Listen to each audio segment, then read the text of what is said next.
ఇదమహం అహం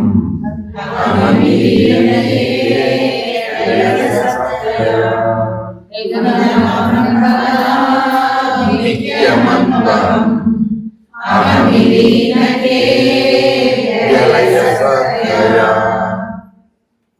అహం వృత్తి లయించినప్పుడు సదా సత్పదార్థము భాషించుటచే అదే నేను అను పదమును లక్ష్యార్థమై ఉన్నది. భిద్యతే హృదయ గ్రంథిభిః ఛిద్యతే ఏంటండి సర్వ సంశయ. సూత్రం గుర్తు రావాలండి. ఎక్కడైనా దానికి సంబంధించిన వచ్చినప్పుడు తక్కువని వెంటనే సూత్రం గుర్తు రావాలి, లేకపోతే మీకు తెలుగు పోయినానండి. భిద్యతే హృదయ గ్రంథిభిః ఛిద్యతే సర్వ సంశయ అనే సూత్రాన్ని ఇక్కడ ప్రతిపాదిస్తున్నారు.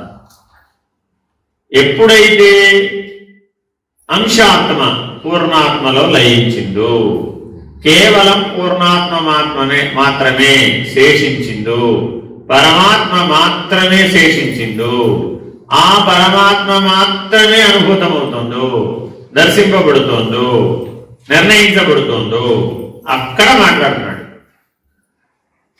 అహం వృత్తి లయించిందట. ఇప్పుడు అహం వృత్తిని తెలుసుకోవడమే కష్టమన్న దశలో నుంచి ఇప్పుడు ఎక్కడికి వచ్చామండి? అహం వృత్తి లయించిపోయింది, నశించలేదు, లయించింది. లయించింది మరలా పుడుతుందా? పుడదా? పుడుతుందని ఇందాకే చెప్పాం. మనసు లయిస్తే మళ్ళా పుట్టింది, వినాశం అయితే పుట్టల. అహం వృత్తి లయిస్తే మళ్ళా పుడుతుంది ఎప్పుడు. కానీ అహం వృత్తి లయించినప్పుడు మాత్రమే పరమాత్మ నిర్ణయం అవుతాడు, పరమాత్మ దర్శనం అవుతుంది. ఇంతకీ అర్జునుడికి విశ్వరూప సందర్శన యోగం ఎలా జరిగింది? ఎలా జరిగింది? ఆయనంతటా ఆయన వల్ల, ఆయన సామర్థ్యం వల్ల జరగలేదండి. ఏమన్నాడు ఆయన? దదామి తే దివ్య చక్షుం.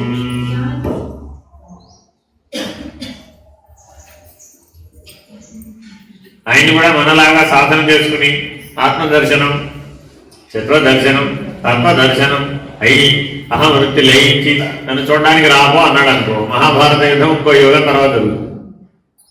అందుకని ఆయన ఏం చేశాడు? షార్ట్ కట్ వాడాడు అనమాట. వాడు ఏం చేశాడు? దదామి తే దివ్య చక్షుం ఇచ్చాను అన్నాడు. పరమాత్మగా ఉన్నటువంటి వాడే ఇవ్వగలిగిన వాడు. గుర్తుపెట్టుకోవాలి. ఏదైనా ఇవ్వాలి అంటే పరమాత్మ స్థితిలో ఉంటేనే ఇవ్వగలిగిన వాడు. అన్ని ఇచ్చేవాడు ఎవడయ్యా? నీ పరమాత్మ ఇచ్చేది. మనకు తెలిసినది లేకపోయినా ఈ భారతదేశంలో చూడండి, ఏదైనా సరే నీకు ఇవ్వబడిందంటే ఏమని చెప్తారు ఎవరైనా? పరమాత్మ అంటే నేనెవరినండి, అంత పరమాత్మ దయ. కానీ ఇప్పుడు ఈ దర్శన మార్గం అంతా ఈ మాట చెప్పిన వాడికి తెలుసా? ఈ నడకంతా తెలుసా? ఈ క్రమం అంతా తెలుసా? ఈ సాధన అంతా చేశాడా? ఈ పరిణామం అంతా పొందాడా? ఆ వివేకం వచ్చిందా? ఏది. కానీ భారతదేశంలో అందరూ పరమాత్మ దయ అంటారా అనరా? చూడండి, తిరిగి ప్రశ్నించామనుకోండి ఏమైపోతుంది? తెలియదు.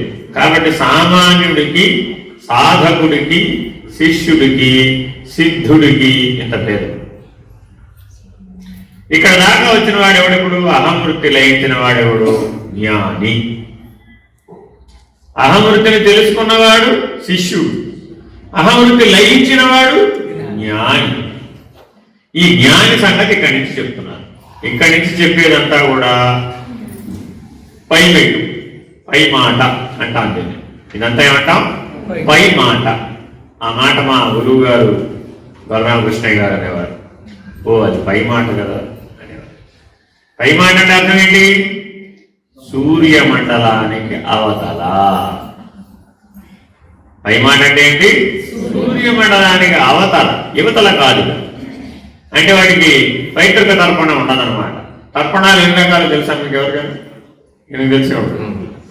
తర్పణాల్లో భేదం ఉంటుందండి. అన్ని తర్పణాలు ఒకటి కాదు. దేవతా తర్పణం, ఋషి తర్పణం, పైతృక తర్పణం, దేవతర్పణం. తర్పణానికి అధికారం ముగ్గురికి ఉందండి. అర్థమేనండి? ఎవరెవరికి? పితృదేవతలు, ఋషులు, దేవతలు. అర్థమేనండి? మొట్టమొదటి కింది అధమ స్థాయి ఎవరిది? పితృదేవుడు. దాని తర్వాత ఎవరిది? ఋషులు. దాని తర్వాత ఎవరిది? దేవత. అర్థమైందండి? వైతృక తర్పణ ఉండదన్నమాట. ఇక వాడికి సూర్యమండలాన్ని దాటినటువంటి వాడికి ఎవరికైతే ఈ అహంవృత్తి నశించిందో, లయించిందో, వాడికి ఇక వైతృక తర్పణం ఉండదు. వాడికి ఏముంటుంది ఇక? అయితే ఋషి తర్పణం, లేకపోతే దేవతా తర్పణం. ఆయన గనక దైవీ ప్రణాళికని ఒప్పుకున్నాడు అనుకోండి, ఈ అహంవృత్తి లయించినటువంటి వాడు గనక దైవీ ప్రణాళికలో గనక అవును అన్నాడు అనుకోండి. ఇక్కడ ఆయన ప్రశ్న అడుగుతారు, ఏం బాబు, లోకాల నేలేటటువంటి దిక్పాలకులు, లోకాల నేలేటటువంటి దేవతా సమూహములు చాలా ఉంటాయి. ఆయా దైవీ ప్రణాళికలో నువ్వేమైనా టేక్ పార్ట్ చేస్తావా, భాగం తీసుకుంటావా అంటే ఎస్ అన్నాడు అనుకోండి, అందులో చెప్పుకుంటాడు. అదొక మార్గం. లేదు, నాకు నడి బాబు వాళ్ళంతా నాకు ఎందుకండి అంటే, సరే అయితే ఆచార్యుడవై బోధిస్తావా, ఆచార్య పీఠాన్ని అధివసించి నువ్వు బోధిస్తావా? సరేనండి, ఓకే అన్నాడు అనుకోండి, ఋషి ఇటు చేరుకుంటాడు. అయితే ఋషిగణం కానీ లేకపోతే దేవతాగణం కానీ చేరుకుంటాడు. ఎవరైతే సూర్యమండలాన్ని దాటుతారో వాళ్ళు చేరతారు. వాళ్ళకి ఏముండదు? ఇప్పుడు అహం వృత్తి ఉండదు, వృత్తి రాహిత్యం. వృత్తి రాహిత్యం సహజంగా ఉండదు. వాళ్ళ జ్ఞానంతో ఉంటుంది, సాధనతో కాదండి. ఇక్కడి నుంచి ఏ సాధన ఉండదండి. ఎవరికైతే అహం వృత్తి నశించిందో వారికి ఏ సాధన ఉండదు. అచల సిద్ధాంతం. అందుకనే ఏ సాధన నీకెందుకు, వీసానికి పనికిరాదు వినుమాయ్యా అని ఎవరికి చెప్పింది? ఇప్పుడు ఈ అహం వృత్తిని లయించిన వాడికి చెప్పింది. ఇక్కడ దాకా వచ్చినటువంటి వాడి దగ్గర నుంచి మొదలు పెడతాం అచల సిద్ధాంతం. ఇప్పుడు త్రయం ఎవరికి బోధించాలి? ఇగో వీడికి చెప్పాలి. ఈ అహంవృత్తి లయించినటువంటి వాడికి నాయన రా, ద్వాదశి మంత్రం చెప్తా, షోడశి మంత్రం చెప్తా, ఇదిగో పంచదశి చెప్తాను అని చెప్తాను. శ్రీ విద్యలో కూడా పూర్ణం ఎవరికి ఇవ్వాలి? అహంవృత్తి నశించినటువంటి వాడికి, లయించిన వాడికి పూర్ణం ఇవ్వాలి. కానీ ఇప్పుడు మనం ఎవరికి ఇచ్చేస్తున్నాం? 2 ఏళ్ళు అయిపోయిందా నీకు, ఇచ్చేస్తాం పోయి. ఏమైపోయినప్పుడు వాడికి అహంవృత్తి తెలియలేదు. అహంవృత్తి నిర్ణయం కాని వాడు అహంవృత్తి లయింపజేసుకోగలుగుతాడా? చేసుకోలేడు. చదవండి, 21 మండలం చదవాలి.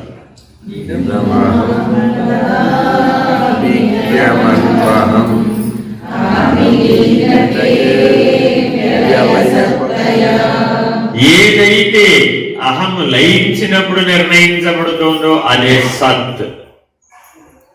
ఇక్కడి దాకా చిత్తు యొక్క వ్యవహారం.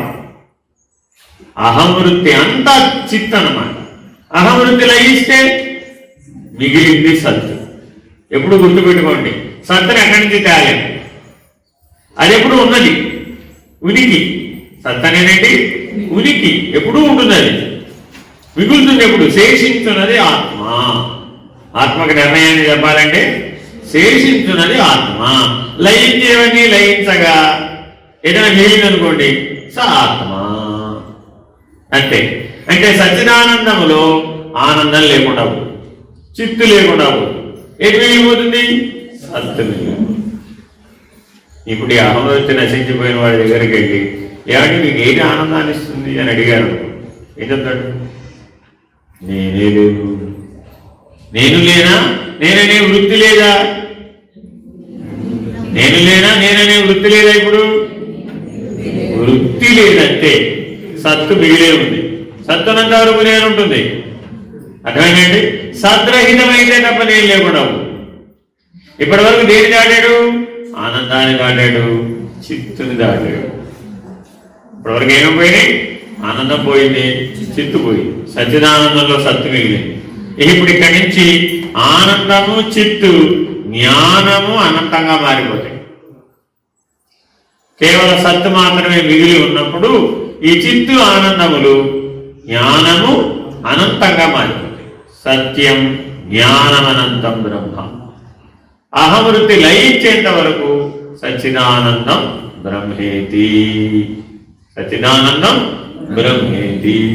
తర్వాత